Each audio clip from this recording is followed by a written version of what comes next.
Hey everybody, it's Chris over at Dixieland Farm, and today I'm going to be talking about Cat Stevens in my Commonplace collection series.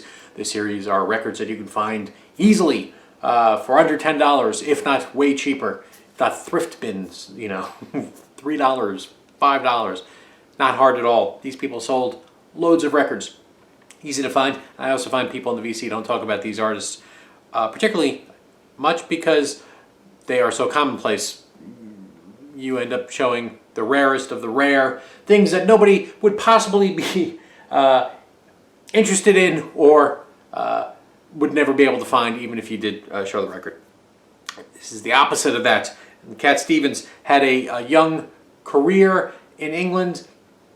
I don't know if he put out albums, but in America it was collected in London on Cat's Cradle. I think he was a Decca artist, but yeah. Here Comes My Baby. I didn't realize he even did that song. The way I know that song is from the band Yo La Tango. So when I heard his version, I'm like, oh, I didn't know he did that. Same thing with First Cut is the Deepest, who, I can't remember who sang that. Was it like Carly Simon or Carole King or something like that? It was a big 70s hit, but I didn't realize he was the guy who did it.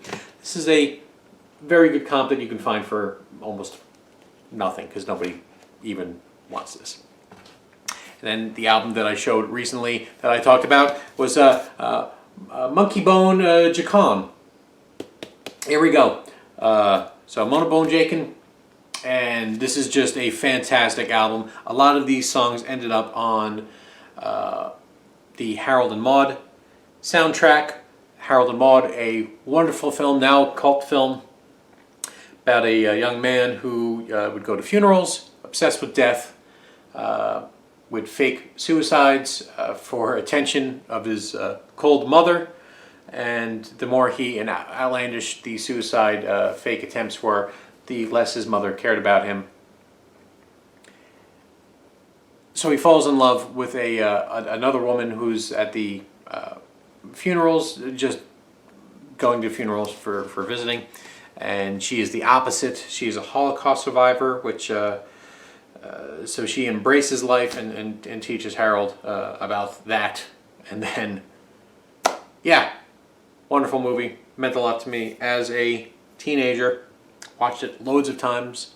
I haven't watched it in a long time. I don't think I can relate to the movie now, being a late 40s man, because it's just, what are you whining about? That's the kind of feeling you get when you watch these angsty things. Shut up, kid. Next album.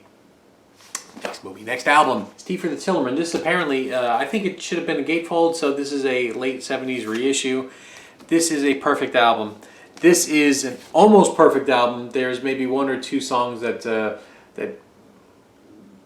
just a little light and airy, which happens. Oh, by the way, this album came after he had a very bad bout of tuberculosis, so he spiritually starts questioning life. And I think somewhere around this album, either him or his manager almost drowned, something like that. The stories don't matter so much. They're interesting, but that's not what makes you connect with the music. It's just a footnote. Yeah, this is a perfect album. There isn't a bad song on this album. Every song is great, and it is light acoustic, right? That's what we're talking about here, opposed to the pop, young rock, late 60s sound. You know the song Wild World from its horrible remakes, and when you hear his version, it's hard to disassociate those remakes. So the song may be ruined for you. Luckily, I knew the song Wild World before those versions, so I do not have that problem. I always thought, wow, the Cat Stevens song is so much better.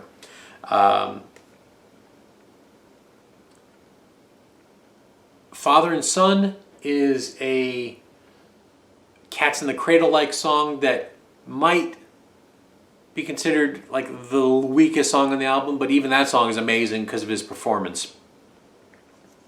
Truly a breathtaking A+ album that you should find and have if you don't. If you have any reservations of getting into Cat Stevens, get this album. And I think that should take care of it. And then a close number 2 is this one. And then we start falling off the cliff for Cat Stevens. This album is a strong album. This is the one that everyone will say is his greatest album. This is the album where I find he is too touchy-feely, hippy-dippy. I don't relate to that. I certainly don't relate to that anymore. So it's a good album. I'm not saying it's not a good album. It is a good album, and that is Teaser and the Fire Cat. But this is the one that you're going to find. This is the one you're going to listen to, and then this is the one you're going to say a little ho-hum because of Moon Shadow, which is a song you know, Peace Train, which is a song you know, Morning is Broken, which is like as wimpy as Don McLean's the Vincent Van Gogh song, right? It's Starry Starry Night, whatever that the actual title of that song is. You're like, this is just, and The Wind is also sweet, lovely songs, but you're like, I could beat up this guy, you know. When you listen to it. So, yep. Oh, and How Can I Tell You is also, that is a good song. Don't discount everything I said, but it is a good song. It is a good album, but I don't know. It's missing something. I remember this album being okay. I remember this album being the one that a lot of people grab. I think this is going to be the album that you're going to find a lot of, and I think this is, again, not a strong album. I remember it being okay. And I think you deserve better than okay. There's nothing in here that I can see as a hit that I'm aware of. I'm not saying avoid the album, but I am saying avoid Alun Davies. Stay away from that guy. He's no good for you. Hey, look at him, smoking.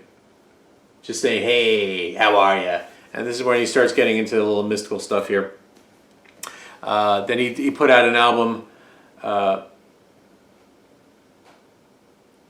So spiritually, he's lost, right? His Christianity is moving into Buddhism, and then eventually Islam, as we all know. And there's an album called Numbers, which is about numerology. I think it's a concept album. I remember it being a stinker. I remember seeing it at a thrift store, but I had actually listened to it just prior and realized this album's terrible. It's not worth $1. Same with Buddha in the Chocolate Box. I got rid of that album. You'll find that everywhere. I think there might be an actual hit on that, but it doesn't matter. The album's terrible. And then there's like a later 70s, not comeback, but like after a lull called Is It So? It's like him with a yo-yo. Avoid it. And that's it. That's all the Cat Stevens you need. This is good. Greatest Hits is fine, and this is Greatest Hits Volume 2. For a while, that's the only way you could get to the songs that were on Harold and Maude soundtrack that are not featured on any of the albums, which is If You Want to Sing Out, Sing Out, which is a lovely song and like the theme of Harold and Maude. And also Don't Be Shy, which is opens up the movie. Oh, yeah, that's right. There's another album, Foreigner. Avoid it. Garbage. Yeah. I never wanted to be a star. That is a good song. That's on Is It So? I'd still say avoid them. This has water damage. As a kid, my basement would flood, and my records were on the ground, and this got flooded and damaged, but not damaged enough where I couldn't save this. I've lost a few other albums. Hey, that is my Cat Stevens collection. Not as big as you thought, right? And not only that, I'm actually only telling you get 3 albums, and one of them you don't have to get at all. So that's pretty simple homework. Monobone Jones and Tea for the Children. Everybody, thank you so much for watching. Take care. Enjoy your day, by the way. And